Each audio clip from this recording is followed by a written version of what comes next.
Today's topic is going to be all about genre, remakes and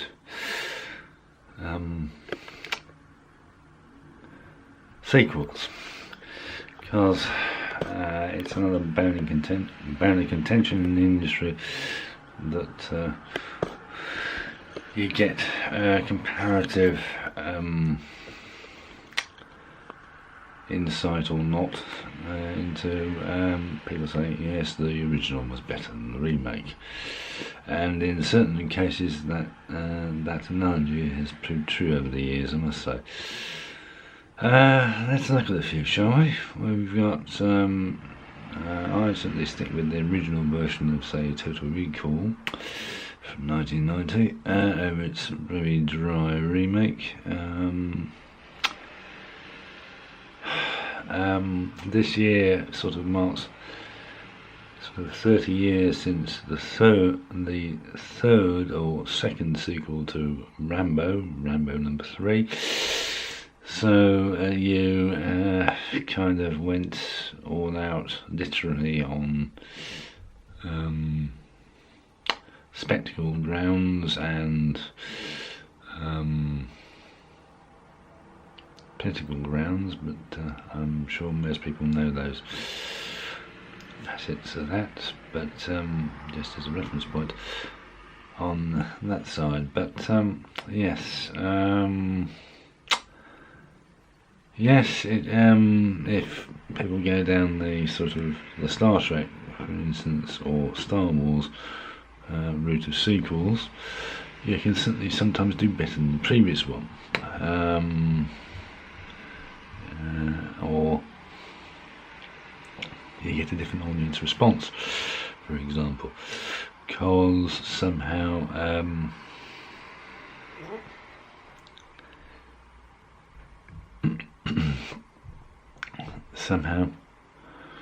it's kind of, yes, the writer, the producer, and any other creative attached sometimes are usually intent on making more money out of the same idea. So I'm not aware that people know that, but just as a mentality point, I suppose a bit like returning TV series as well, actually.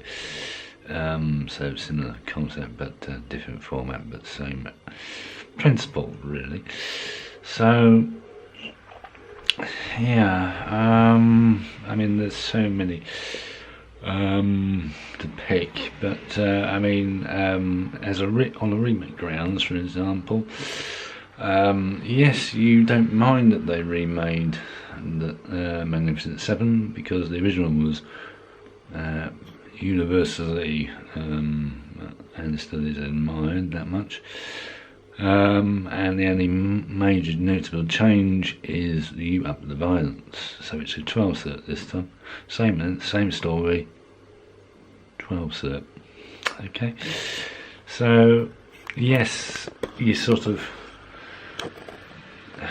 kind of update the context, really, and kind of you can see the same sort of thing with Star Wars, dare I say it, but then of course, or the other notable example, but on all successful grounds, Indiana Jones, same crew, same editor, same outstanding writer, same outstanding director, same universally liked result, I think. Whereas you can falter, and you can think, was that necessary to spend all that time, money and effort sort of not being original? I mean, you could have been. So anybody got any answers to that? I don't know. So it's a long-standing issue, but if anybody's got any interesting perspectives on it, do let us know, really. It's a bit like reading a formulaic script which sounds awfully familiar because somebody's already done it before, I must admit. So it's a bit like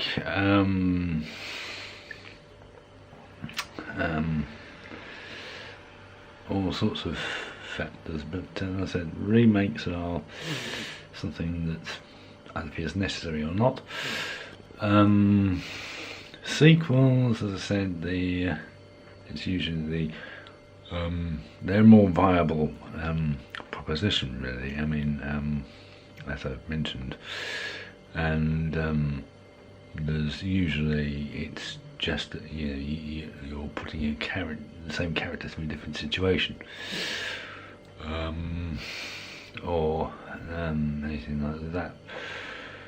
But I mean, I question the need for necessary Fast and the Furious 8, for example, when it seems it's running a little thing around after so much time and so many sequels, and another note to its director: he didn't need to remake the Italian Job. It was perfect the first time, and brilliantly photographed by its lighter at the time. So like I said, it's a bone of contention, and I sometimes think, why can't people have the sense to say it doesn't need touching, go for something different, original,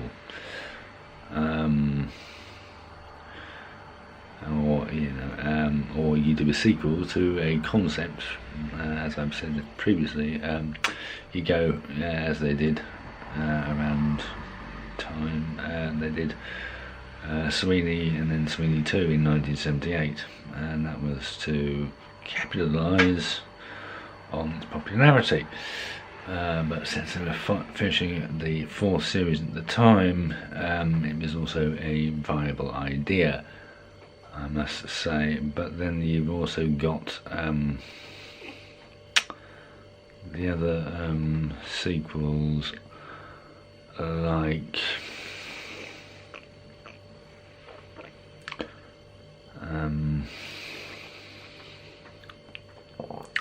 The Wild Geese, for example, brilliantly done, on a very good budget, and it's still very politically interesting and very well photographed. And I must say, 1985 didn't need Wild Geese number 2 when the concept was like, what? You don't do that. And given its production history problems, it's even sort of insulting.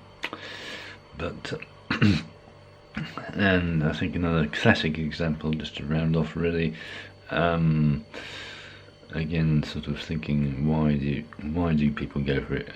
Blake Edwards and his sort of bizarre interest in making money out of the Pink Panther, whereas I think he could have stopped at number and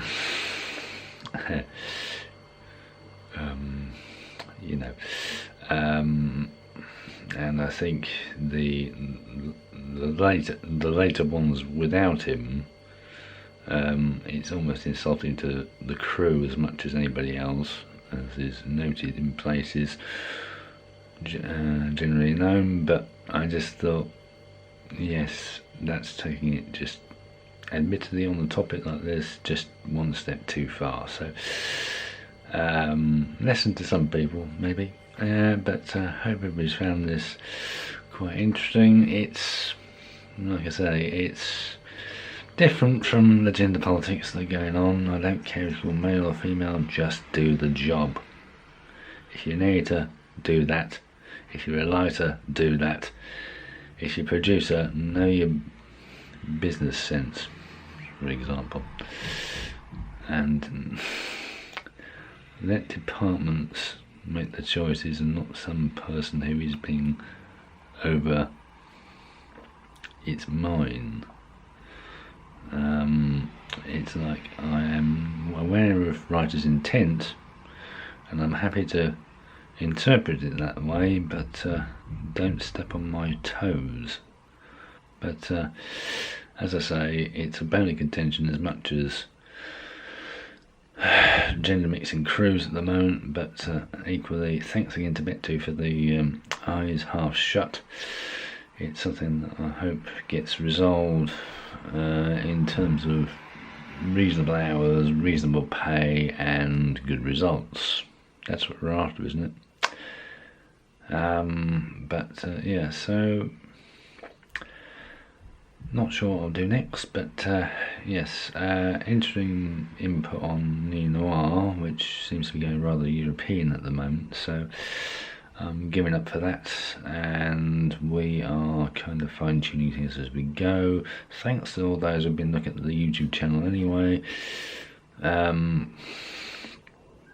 We're sort of also on prep for Oscar Bright number 4 in a year's time.